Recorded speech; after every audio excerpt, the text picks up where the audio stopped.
hunar haqida ham ozgina aytib o'tamiz. Umar ibn Xattob roziyallohu anhu aytadi: "Inni ara ar-rajula la amala lahu fayasqutu min ayni va qimatu kulli imri'in ma yuhsinuhu."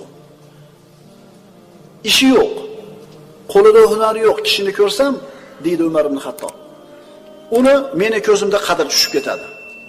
Har bir kishining qadr qiymati uni qiladigan kasbidagi mohirligida. Payg'ambarimiz sollallohu alayhi vasallam davrida Ansorlardan bir kishi tilanib keldi payg'ambarimiz oldiga. Hech narsasi yo'q, kambag'al odam. "Bir narsang bor bu uyingda?" "Ha, bitta sholchamiz bor, bitta suv idishimiz bor" dedi. "Olib kel" dedi. Olib keldi. Rasululloh o'zini muborak qo'llariga olib, "Kim buni mendan sotib oladi?" Bir kishi, "Men 1 dirham beraman ya Rasululloh." "Kim ko'proq beradi?" deb 2 yoki 3 marta takrorladi. Shunda bir kishi, "Men 2 dirhamga sotib olaman" dedi. Rasululloh mana shu 2 narsani berib, 2 dirhamini oldi.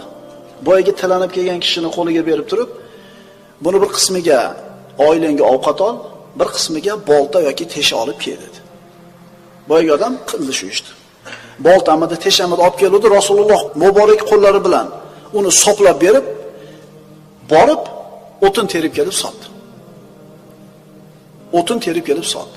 15 kun ko'zimga ko'rinmadi dedi. 15 kun seni ko'rmaydi dedi. Ansoriy 15 kundan keyin keldi. Qo'lida 10 dirham pul to'plandi. Shu pulni bir qismiga kiyim sotib oldi, qolgan qismiga oziq-ovqat oldi. Payg'ambarimiz sollallohu alayhi vasallam oldiga kelganida Rasululloh aytdilar: "Hada khayrun laka min an tajiyal mas'ala nuktatan fi wajhika yawmal qiyamah." Qiyomat kunida yuzingga dog'ni keltiradigan tilamchilikdan ko'ra mana shu narsa senga yaxshiroq dedi. Tilamchilikni kasb qilayotganlar yuzi qiyomat kunida go'zsiz, yuzi dog' bo'lib keladi. Shuning uchun birovni hisobidan kun kechirishlikka odatlanib olgan odamlarni bu dunyoda xor bo'lishligida shubha yo'q. Qara, hech narsasi yo'q. Hech narsasi yo'q. Rasululloh mehnatga bu kishini yo'llab qo'yapti. Va o'g'il bolalar, yaxshilab eshitinglar. O'g'il bolaning qo'lida tijorati, mehnati, kasbi bo'lishi u uchun katta sharaf. Chunki sahobalarni qarasangiz, kunduzlari ular dunyoda ishini o'lmaydigan qiladigan mehnatkash odamlar bo'lgan, ammo kechalari xuddi bugun o'lib qoladigandek rohiblardek tunlarini qoyim namoz o'tkazganlar. Shuning uchun qo'lida hunari bor, kasbi bor, tirikchiligini o'zini mehnati bilan o'tkazayotgan birodarlarimizni mana ilm majlislarini birinchi qatorlarga kelib o'tirganini ko'rganda albatta ko'zimiz quvonadi. Chunki bunday odamlarning qo'li baland bo'ladi. Chunki bergan qo'l baland, olgan qo'l past degan hikmatda. Shuning uchun qo'lida hunari borlar muborak bo'lsin. Qo'lida tijorati borlar, kasbi borlar, o'zini biznesi borlar muborak bo'lsin. Chunki bu odamlar jamiyatga, xalqqa xizmat qiladi. Ammo bir avlod yetishyapti, tekinxo'r bo'lyapti shular. Bir chamadon dollar bo'lsami deydi. Sirazi shundan boshlaydi. Vali pastdan olib chiqish yo'q. Siraz bir chamadon dollar bo'lsa deydi. Biz nima deymiz? Bir haftaga qolmay o'lasan sen. Chunki sen bir chamadon dollarni ishlatishlikka aqling ko'targani belingni quvvati yetmaydi. Pastdan chiqinglar. Pastdan chiqqaningiz o'zingizniki. Ishga, mehnatga toqati yo'q, yalqov, tekinxo'r bo'lib o'sgan, keyin katta bo'lgandan keyin bola chaqani boqishga ham qiylanib qolgan odamlarni ko'rganingda, bu ular uchun or, nomus, uyat bo'ladi. Ularni shunga qilgan kim? Kim? Ota-onasi. Chunki otasini puli bo'lgan, qo'y deydi, mo topgan. Qayoqdan bilasiz, amaki?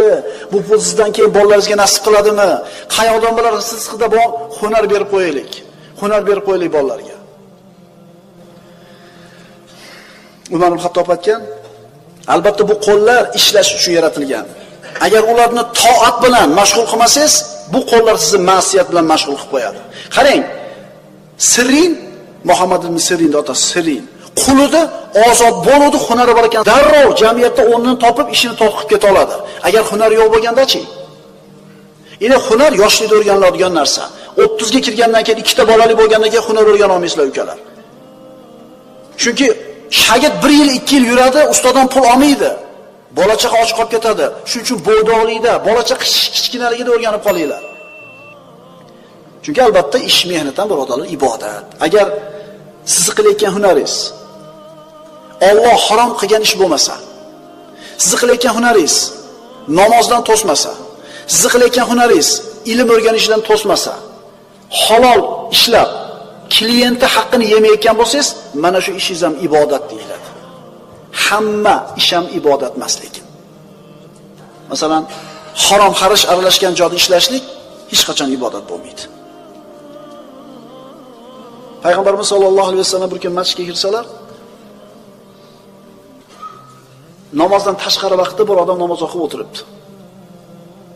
Dunyo bilan umuman ishlamaydigan odam bo'ladi. Tirikchilik qilmaydigan. Seni qoningni kim boqadi dedi? Akam dedi. Akang sendan ko'ra ibodatliroq ekan dedi.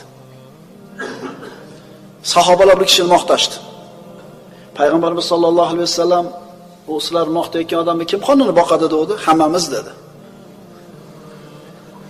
Shunaliga xayr ihson hisobidan kun ko'radigan odam degan.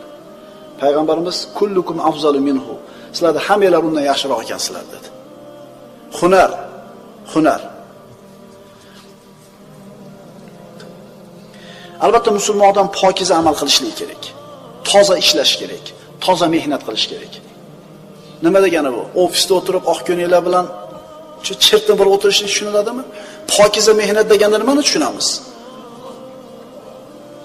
Bu degani gard yuqmagan kiyimni kiyib, shinam toza xonada o'tirib qilinadigan ish tushunmasligimiz kerak. Faqat shu emas bu toza ish. Oppoq kiyinib, yumshoq stollarda o'tirib, agar shariatda man qilingan ishlarni qilayotgan bo'lsa, bu ishni biz pokiza ish deya olmaymiz. To'g'rimi? Endi ustiga kraska tekkanmi, ax tekkanmi, yo'q tekkanmi, kiyimni kiyib, changga bulanib, loyga bulanib, klienti haqqini yemasdan ishini puxta qilayotgan bir hunarvandni mehnat ishi pokiza emasmi bu? Eng pokizasi shu. Demak biz pokiza mehnat deganda Alloh rozi bo'ladigan ish qilayotgan odamni tushunamiz. Shunda shu ishimiz ham inshaalloh ibodat bo'ladi deb umid qilamiz. Ayni toza mehnat, pokiza hunar ibodat bo'ladi. Aqulu qawli hada va astagfirulloh li va lakum. Assalomu alaykum va rahmatulloh.